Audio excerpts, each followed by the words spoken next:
ಜಾಗದಲ್ಲಿ ಪಾರ್ಕಿಂಗ್ಗೆ ವ್ಯವಸ್ಥೆ ಮಾಡಬೇಕು. ಅದು ಒಂದು ಸೈಡಲ್ಲಿ ಡೆವಲಪ್ ವರ್ಕ್ ಶುರುವಾಗಲಿ, ಇನ್ನೊಂದು ಸೈಡಲ್ಲಿ ಪಾರ್ಕಿಂಗ್ ಅದನ್ನು ಡೆವಲಪ್ಮೆಂಟ್ ಮಾಡಿ ಅದನ್ನು ಅದು ಆಗುವವರೆಗೆ ಅದನ್ನು ಒಂದ್ಸಲ ಬ್ಲಾಕ್ ಮಾಡೋದಲ್ಲ. ಅಲ್ಲ ಸರ್, ಆ ಇರುವ ಖಾಲಿ ನಿವೇಶನದಲ್ಲಿ ನೀವು ಹೇಳಿದ ಹಾಗೆ ಪಾರ್ಕಿಂಗ್ ಪ್ಲಸ್ ಅವ್ರದ್ದು ಅದು ಸಾಧ್ಯತೆ ಉಂಟಲ್ಲ? ಸಾಧ್ಯತೆ ಅಲ್ಲ, ಒಂದು ಸೈಡ್ನಲ್ಲಿ ಪಾರ್ಕಿಂಗ್ ಅರ್ಧ ಜಾಗದಲ್ಲಿ ಉಳಿದ ಜಾಗದಲ್ಲಿ ಪೇಯ್ಡ್ ಪಾರ್ಕಿಂಗ್ ಮಾಡಲಿ. ಇದೊಂದು ಇಲ್ಲಿ ಪಾರ್ಕಿಂಗ್ ವ್ಯವಸ್ಥೆ ಮಾಡಲಿ. ಹೌದು, ಅದು ಕಟ್ಟುವುದೆಲ್ಲ ಒಂದು ಸೈಡ್ನಲ್ಲಿ ಕಟ್ಟಲಿ, ಮತ್ತೆ ಆಚೆಯಿಂದ ತಗೊಂಡೋಗಿ ಇಲ್ಲಿ ಅದನ್ನು ಕಟ್ಲಿ ಸರ್ ಮಾಡಿ, ಈ ಸೈಡ್ನಲ್ಲಿ ಸರ್ ಮಾಡಿ. ಅವ್ರು ಹೇಳ್ತಾರೆ ನಾವು ಅದನ್ನು ಮಾಡುವವರೆಗೆ ಅದನ್ನು ಬ್ಲಾಕ್ ಮಾಡ್ತೇವೆ ಹೇಳ್ತಾರೆ. That should not be case. ಅದನ್ನು ಸಂಪೂರ್ಣವಾಗಿ ಬ್ಲಾಕ್ ಮಾಡಿ ಕಟ್ಟಡ ಕಟ್ಟುವ ಬದಲು ಒಂದು ಕಡೆಗೆ ಪಾರ್ಕಿಂಗ್ ಇರುವ ಹಾಗೆ ಇನ್ನೊಂದು ಕಡೆ ಕಟ್ಟಡ ಕಟ್ಟಬಹುದು. ಮತ್ತೆ ಅಲ್ಲಿ ಆದ್ಮೇಲೆ ಇಲ್ಲಿ ಬನ್ನಿ. ಅದು ಒಂಥರ ಸುತ್ತ ಯು ಶೇಪ್ ನಲ್ಲಿ ಇದೆ ಆ ಜಾಗ, ಇವಲ್ಲ ರೌಂಡ್ ಶೇಪ್ ಅಲ್ಲೇ ಇದೆ. ಆತ್ಮೀಯ ಬಂಧುಗಳೇ, ಉಡುಪಿಗೆ ಒಂದು ಅತಿ ದೊಡ್ಡ ಸವಾಲಾಗಿ ಮೂಡಿ ಬರ್ತಾ ಇರುವಂಥದ್ದು ಪಾರ್ಕಿಂಗ್ ಸೌಲಭ್ಯ. ವೆಹಿಕಲ್ಗಳು, ವಾಹನಗಳ ಸಂಖ್ಯೆ ತುಂಬ ಜಾಸ್ತಿ ಆಗಿದೆ. ಆದರೆ ಉಡುಪಿಯಲ್ಲಿ ಎಲ್ಲೂ ಕೂಡ ಒಂದು ಓಪನ್ ಪಾರ್ಕಿಂಗ್ ಸೌಲಭ್ಯ ಅನ್ನೋದಿಲ್ಲ. ರಾಜಾಂಗಣ ಹೊರತುಪಡಿಸಿದರೆ ಮತ್ತೆಲ್ಲೂ ಕೂಡ ಪೇಟೆ ಒಳಗಡೆ ಪಾರ್ಕಿಂಗ್ ಸೌಲಭ್ಯ ಇಲ್ಲ. ಅಂಥದ್ರಲ್ಲಿ ಒಂದು ಅನಾಚೂನವಾಗಿ ಒಂದು ಸೌಲಭ್ಯ ಒದಗಿ ಬಂದಿದೆ, ಇವಾಗ ಜಾಗ ಒದಗಿ ಬಂದಿದೆ. ಉಡುಪಿಯ ಕೇಂದ್ರ ಭಾಗದಲ್ಲಿ ಅಲ್ಲಿ ಒಂದು ಭೂತ ಸ್ಥಾನ ಇದೆ. ಅದರ ಸುತ್ತಮುತ್ತ ಜಾಗ ಇದ್ದ ಕಟ್ಟಡವನ್ನು ಡೆಮಾಲಿಷ್ ಮಾಡಿದ್ದಾರೆ.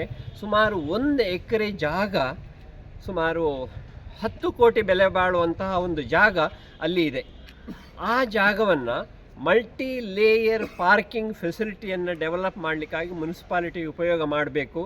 ಮಲ್ಟಿ ಲೇಯರ್ ಪಾರ್ಕಿಂಗನ್ನು ಅರೇಂಜ್ ಮಾಡಿ ಅದರಲ್ಲಿ ಶುಲ್ಕ ಸಹಿತ 1 ಗಂಟೆಗೆ ಇಂತಿಷ್ಟು ಅನ್ನುವ ರೀತಿಯಲ್ಲಿ 2 ವೀಲರ್ ಮತ್ತು 4 ವೀಲರ್ಸಿಗೆ ಶುಲ್ಕ ಅವರ ಕೈಯಿಂದ ಶುಲ್ಕ ತೆಗೆದುಕೊಂಡು ಪಾರ್ಕಿಂಗ್ ವ್ಯವಸ್ಥೆ ಮಾಡಿಕೊಡಬೇಕು ಅಂತೇಳಿ ಹೇಳಿ ನಾವು ಮುನ್ಸಿಪಾಲಿಟಿಯಲ್ಲಿ ವಿನಂತಿ ಮಾಡ್ತಾ ಇದ್ದೇವೆ.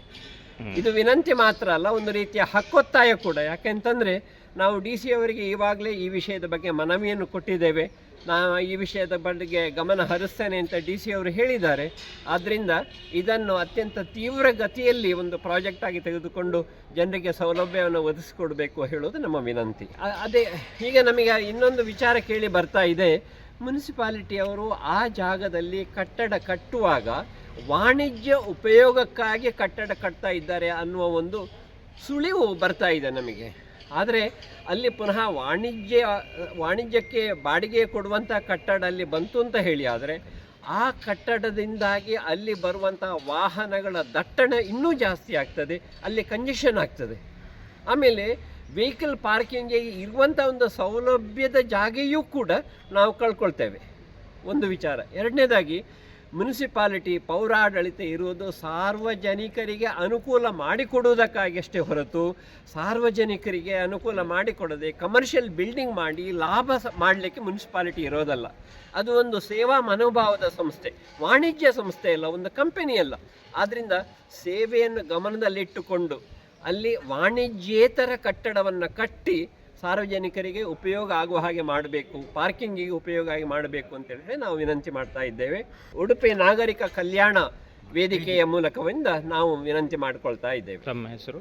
ನಾನು ಕೆ ಸದಾಶಿವರಾವ್, ಪೂರ್ಣಪ್ರಜ್ಞಾ ಕಾಲೇಜಿನ ನಿವೃತ್ತ ಪ್ರಾಂಶುಪಾಲ ಹಾಗೂ ಈ ವೇದಿಕೆಯ ಉಪಾಧ್ಯಕ್ಷ ಆಗಿದ್ದೇನೆ.